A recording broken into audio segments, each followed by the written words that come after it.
What if one man's steps could change how we see the world? What secrets did he carry in his heart as he wandered America's wilds? If you want to find peace in this gentle journey through distant lands, I'd be truly thankful for a soft like and a subscribe to catch our next soothing tale. Picture this. A storm is brewing outside, but you're safe, tucked under a soft blanket, the kind that feels like a hug. Rain patters against the window, steady and slow, like a heartbeat.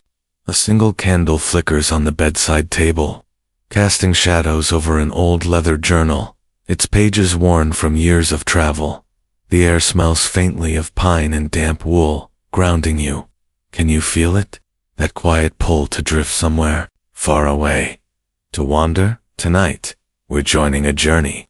Not just any journey, but one that's true, etched in history, carried by a man who walked paths few dared to tread. His name, John Muir. The year is 1867, and John Muir, a young American, stands at a crossroads in Indianapolis. He's not yet the legend we know, the father of national parks, the man who'd whispered to mountains. He's just John, a tinkerer, a dreamer, with a scruffy beard and eyes that seemed to see beyond the horizon. A factory accident nearly blinded him months ago, and it shook him to his core. Imagine that moment, darkness closing in, the fear that you'll never see the sky again. Have you ever had a moment that made you rethink everything? For John, it was a wake-up call. He vowed to follow his heart, to see the world's wonders before it was too late. So, he packed a small bag bread, a notebook, a few coins and started walking, 1,000 miles, from Indiana to the Gulf of Mexico, through a land raw and untamed. The air in Indiana was thick that summer, heavy with the scent of wild clover and dust. John's boots crunched on gravel paths, his heart pounding with something new, freedom. He wasn't just walking. He was chasing something bigger, something he couldn't yet name. Time, maybe, or the pulse of the earth itself. His journal, tucked in his coat, was already filling with sketches of plants, scribbled thoughts about glaciers, and questions about why the world felt so alive. The world is big, he wrote, and I want to have a good look at it before it gets dark. Can you feel that urge? To step out? To see what's waiting beyond the next hill?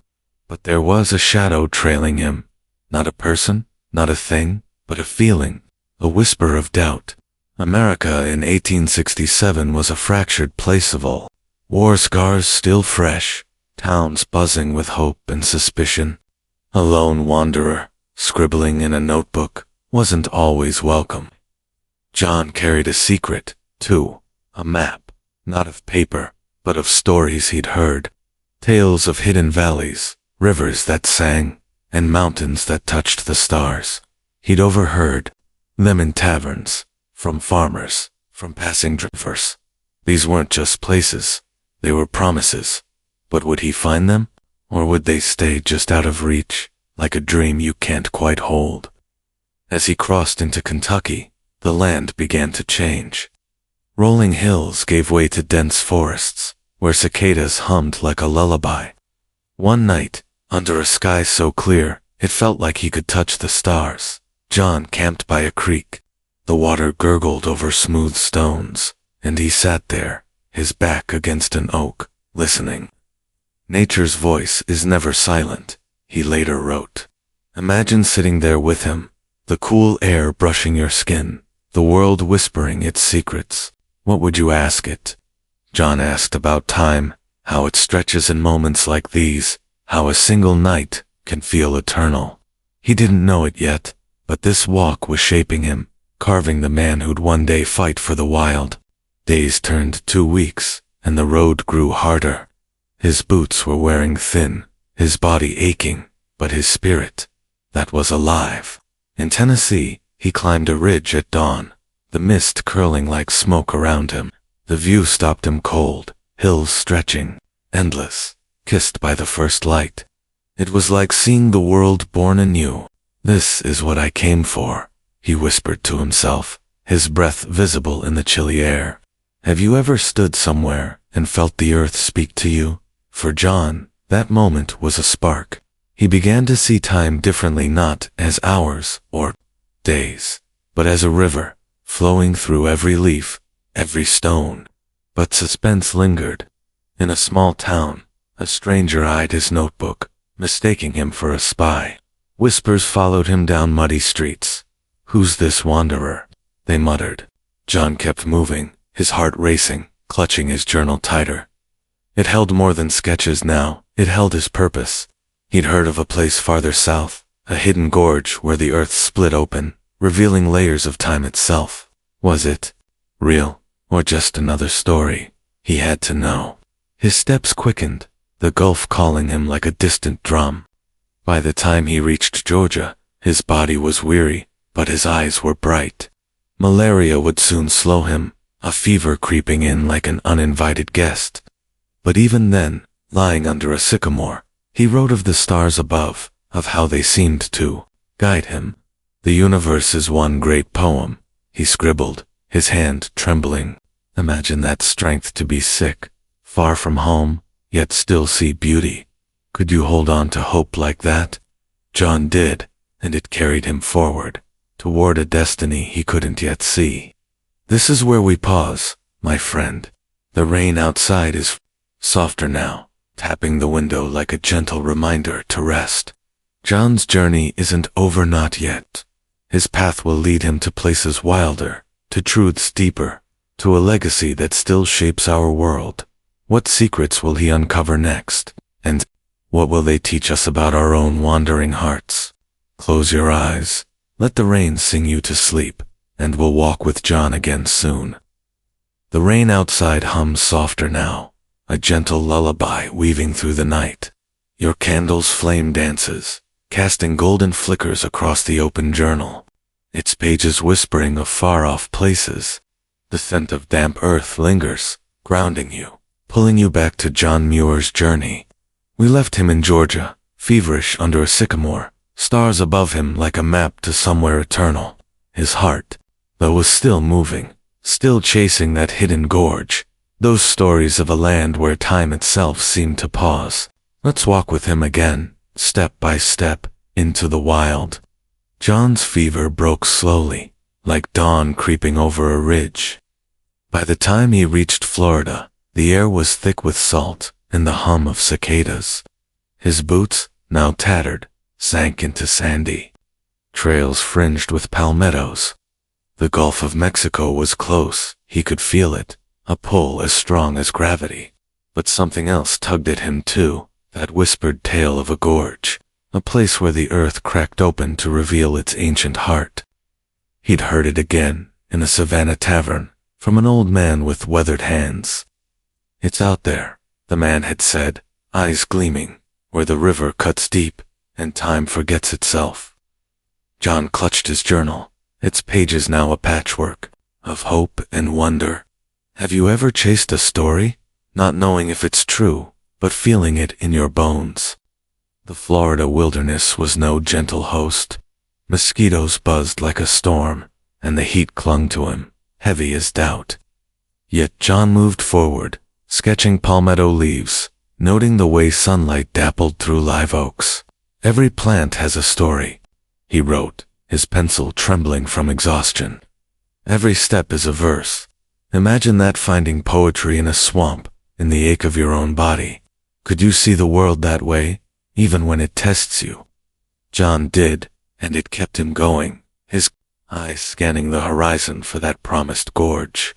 One evening, as the sun bled orange into the sky, he stumbled upon a riverbank.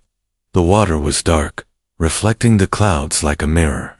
He knelt, splashing his face, and that's when he saw it, a narrow path winding deeper into the forest, half hidden by vines. His heart quickened. Was this it? The path to the gorge? Suspense hung in the air, thick as the humidity.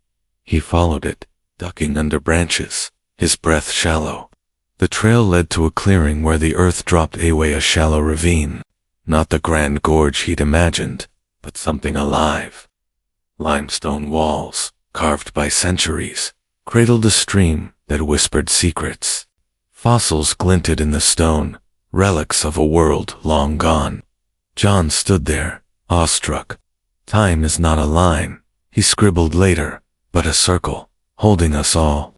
He camped there that night, under a canopy of stars, the stream's murmur, blending with the rain in your own cozy room right now.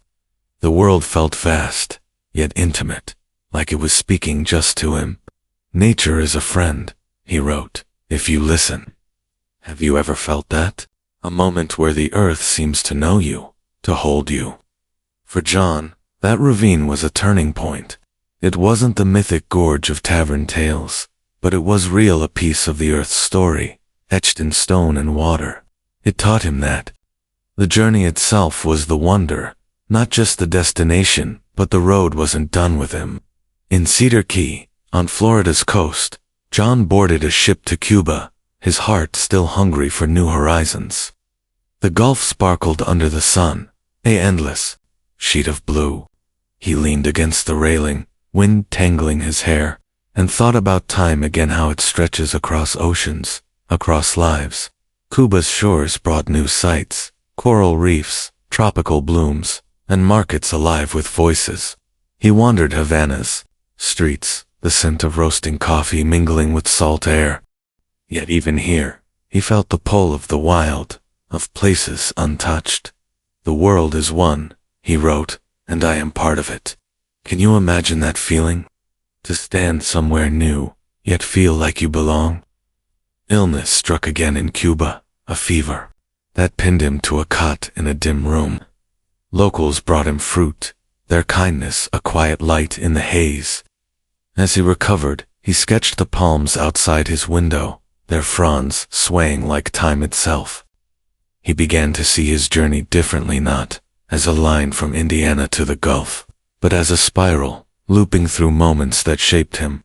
Every step, every fever, every starlit night was weaving something bigger. What is a wanderer's life? He wondered aloud one night, if not a search for meaning in the moving. John's journey didn't end in Cuba. He'd go on to California, to Yosemite, where his love for the wild would spark a legacy, national parks that still stand today. But that moment in the ravine, that night under the stars, stayed with him. It taught him, and maybe us, that wandering isn't just about places. It's about finding yourself in the world's vast poem. As the rain taps your window now, think of John, his tattered boots, his heart full of wonder, his journey carved, paths we still walk, in our minds, in our dreams. Maybe your own wandering through time, through stories, lives in the same quiet spaces. Let that thought carry you to sleep, to dreams of lost worlds and timeless wonders. If you're still with us, let us know in the comments where you're wandering from and what time it is. Dream gently.